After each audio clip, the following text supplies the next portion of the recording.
Hey everyone, welcome back to On the Mic podcast series.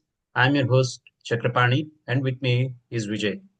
So today we are diving into a global tug of war that's basically shaping prices, jobs, and diplomacy, the India-US tariff story. So, what actually pushed the US to suddenly slap such high tariffs on India, some going all the way up to 50%? So, if we strip away the political drama and say it in one line, I would say this one. The US basically got angry because India kept purchasing a cheap oil from Russia. And basically, they refused to fully open its food and dairy markets to American companies. Basically, that's the core trigger if we just try and, put it simply. Vijay, would you like to add points here or share your views on this? Uh, I think sure Bhagwan Ganesh का नाम लेके Of course, Jai show Ganesha. या जय Ganesha show का आरंभ करेंगे. So I'll just like to share something before we actually dive into this topic. Sure. Hope you can see. Yes, yes, yes. Of course. Yeah. For sure. Yes. See, we have our perspectives on the tariff, and we said like it all started in April 6, 2025, and it lasted somewhere, ended at something like August 27 or something like that. So the Mm. last additional 25% of tariff, they say it is because we are importing from Russia. So that's the reason it's additional 25%. Because of India's purchase of oil, Russia is actually killing a lot of Ukraine war Right. is created by India as per as per the Trump administration. Uh, if a layman if escape voters believe, yeah, they are kind of radicalizing this concept, so they'll make you believe that this is the truth. But you Right. take a step back. Our entire channel is to kind of take a step back and sit at a little bit of higher altitude Right. and see what they are saying is that what they are saying, or what they are saying is to satisfy someone, but the in-depth meaning or the real meaning is something else. So we did a little bit of research and we just kind of pulled out the data. So if you can see the data, the first column shows the export value in the year 2020 and the export value in 2024. The last column shows the export value in 2024. US is the major crude refiner, top who is the top crude refiner in the world. It is US. So in Right. 2020, the market now the market share has come down to 12.6% in four Right. years. Right. The dip is 20%. They lost 20% of their market share. Market share. Right. Yeah. And you look at the 10, row number 10, Saudi Arabia. They were actually, in the year 2020, they were actually supplying or the refined crude oil. They have like Aramco, which is they kind of Yeah, refinery. 5.3%. They were supplying the entire world refinery. Right. Yeah. Now in 2024, it came to So, 4.5%, 4.1%. The dip is 23%. The US dip is 20%. Saudi Arabia dip is 23%. And if you look at India, the increase in potentiality for India, the market share for India in the refined crude oil market is 46%. Earlier it was like right. Right. 6.5. If you look at this entire chart, we moved from a position from a fifth place to we moved to a position of second. So now we are the second biggest refineries, what is a crude refinery space in the world. So Demand. it includes our Reliance, PPCL, Indian Oil Corporation. They are doing very good. Right, right. So this 46%, the gain of 20% from US and the gain of 20 of 50-50. So you take 10% from US and 12% from Saudi. Saudi. That is, yeah, that is causing little bit of acidity or acidic feelings towards them. As we discussed already in our earlier discussions as well, Trump's main base, the MAGA base, one section of the base, 12 to 14 states, it's purely farming. They all relating to farmers, and it's all farmland and all farmers. And other segment Purely based on the oil. is the oil businesses. Actually, they kind of define what are the US politics. Right. So technically, why they are actually asking, like putting pressure on India to cut down Russian oil, is because they are having a lot of punchback from their oil businesses at home. And now US has a very close ties with Saudi Arabia, UAE and Qatar. And this is also driving. Like if you look Right. at once Trump administration has come into like the second time, the first visit they have, I think During Trump's second tenure, I think the along first, Arabia, the UAE and Qatar. exactly the very first visit he made Second time, I was was saying the this second to time Middle visit. East. Yeah, Right. to Middle East. And everyone knows like Qatar has gifted him like that 400 million or $1 million aircraft and all. Qatar king has given Trump as a personal gift. It is not to the US, but it's at a personal gift.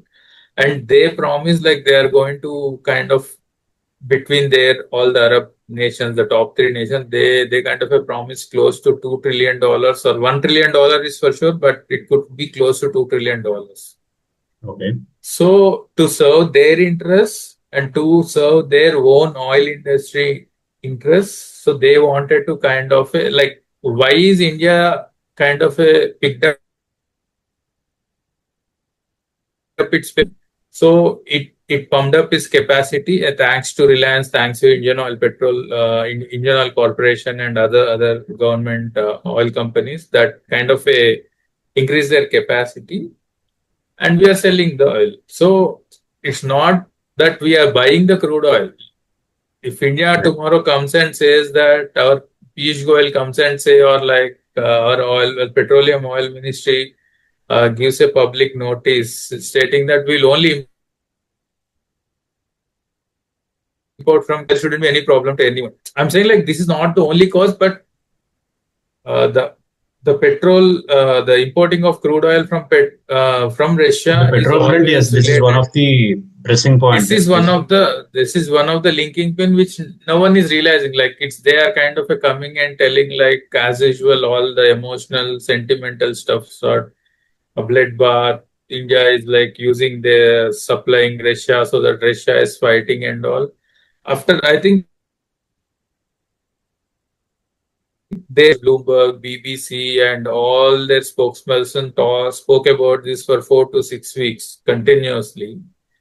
And after that, India quietly releases a data. Not India, like there is an international group that actually looks into the data, like which country imports what and all. That particular Right, right, international agency, that's a neutral agency, they right. release their data which shows that Ukraine is also taking refined crude oil from India.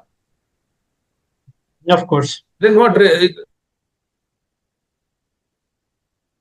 Then guess that to that kill that their soldiers. I guess that is in the public domain itself. I mean Like, that's the whole story also, right? It's not just and see in one of yeah, the that's the whole story. interactions in one of the I think during SEO meeting or some other meeting, Jaishankar was asked about this. Hmm, why India continue to ignore US uh, suggestions or instructions not to uh, purchase the Russian oil? He said one thing: the amount of oil that we buy from Russia per month is is uh, uh, is probably equal to half days. Consumed by Europe in one single day. Exactly, exactly. Yeah, yeah, exactly. So he It's like clearly asked for Ukraine where is is the like evilness in this? Yeah, exactly. That's what, like, the data clearly shows that Ukraine, like the top importer, like the top exporter to Ukraine is India, which is like Right. 17 to 18% of diesel comes from India. True. So true. So it's from Russia. That's what I said. Like, see, when we don't have a proper data now, because we have a lot of availability of data and all, we can bluff for 3 to 4 weeks, not beyond that. Like, ultimately, Exactly. things will come So out and basically, people will know the truth. true. Now that narrative is gone, like stop buying Russian oil, that narrative is gone. But see, although like even you can see Trump administration gimmicks, they said like they have called on Diwali to wish Narendra Modi, and in turn, Diwali gift Narendra Modi gave to them is like cutting down the Russian oil. They Okay. actually kind They try to manipulate the of a uh, Minister of External Affairs has to put up a notice. Yeah, exactly. I mean, he or his administration tried to manipulate or show their hegemony, stating that they are the superpowers and they can meddle or what do you call meddle with the data yeah, exactly. to No, mislead we to mislead the why world. we exactly. Why we brought this point today is like particularly like, see, there's a lot of narrative building going on, and like in one of our starting discussions and all. Now it is a very very interesting place to be in. Like, Right, right. every half an hour, every 2 3 hours, you are getting a new updates, and it's like very very interesting Of place, course, and the that's news are changing in a jiffy. very kicking So news. Very kicking news. yeah, very, very kicking news, and they will be selling lot of narratives and all. So I request all the audience, like To be across mindful the and world, to stay vigilant. to be very, very, very mindful. Just don't go. Today we have put up something, has brought up something. It is our perspective. You definitely go and do a research, and you kind of judge like what exactly it is going on. If there is anything that you feel that our perspective is like contradictory to the actual facts and all, please do leave us in the comments so Yeah, that like we we are will open to also learn. we are open We to are correct open. our observations and you know take it from there on. Take it from there on. But one request to across the people across the globe is like, see, just don't go with the narratives what people are saying. Like, now there is lot of free data, lot of data available across the net, and it is freely accessible to certain extent. Oh, like if someone says a narrative, just don't buy it. Exactly. Basically, it's I mean Try and react. they're trying to I pump in think all the gone are information those days. Like, in the name of tariff. They're basically trying to sell or uh, make make it look like an information warfare. exactly, exactly. Even like if you look at Ops Sindoor, uh, Exactly. I think the amount of like the publicity that has been made that six Rafales have been down and all, like it's all the narratives, that the narrative story. But All the cooked up yeah, all the information. cooked up. Yeah, yeah. I think people reacted very emotionally for the Of course. So true. 1 2 week the data. They reacted emotionally and all. So one That's what I request mean. like They at keep this saying point is is because, exactly, and so I then think we they got to be very very cautious and follow which the right set of what do you say people. I should not say right set of people, but maybe look at different sources and kind of a judge yourself. Just don't go by the narratives if someone has said something, because now the information is available everywhere. So do little bit of research before emotionally reacting it. And one thing what I learned after Ops Indoor, or like from true. there too, especially our Indians, like we are reacting very very emotionally. I think we should take a little step back. At the Don't. same time, and we're also setting the narrative. I mean, we're setting the counter narrative with facts and data. Just because Yeah, yeah, we stopped, I mean, they started playing this pressure tactic, treating this as a normal trade disagreement. Eventually, that turned yeah. into a pressure tactic. If you just look at the way how things have turned up. So yeah, I want like it's just not only our Indians. I'll be definitely proud of our Prime Minister Narendra Modi, but For sure, I under think his lead. see his strategy, right? Like you could have seen like how erratically he would have got hit back by Trump administration and all these 6 months or 5 months. Right, right, right. He never acted anything emotionally. It's And been very, whatever we are going back, we are going it's back been with the very true thoughtful. facts. It's been very thoughtful, and I mean, at least the objective is to cater to all the 1.4 billion people of our nation. So it's not Is to pick up particular to this any stride. particular individual or you know a set of what do you call set of people or set of business empires. No, nothing like that. At least to the extent that Definitely, we are aware of. one needs to kind of learn and pick up this quality, right? Don't Exactly. unnecessarily react emotionally. Put the facts up. I think the voices will automatically lower down. Yeah, basically So with this, they try to shift the tariff hike to be totally shaken up the entire economic uh, framework in that sense. They wanted to give it as a yeah, political signaling, a warning shot that that's how it appeared to be. yeah. One thing I agree with you. Like they wanted to kind of a shake, but I think the shake is happening with their own economies, not with other For sure. economies. So I think with this, like, we'll take a break for today. Thanks for watching. Certainly, certainly, Do like, and share it with your friends. certainly, Yeah, certainly. So if you, I request you to, if you like the today's episode, kindly share it with your friends and tag us on the mic channel. Tomorrow we go a little deeper how global trade policies are shaping up the the jobs of the future. With this, yeah. let's conclude it for tonight. Har Har Mahadev. Good night. Jai Hind. Good night. Har Har Mahadev. Bye.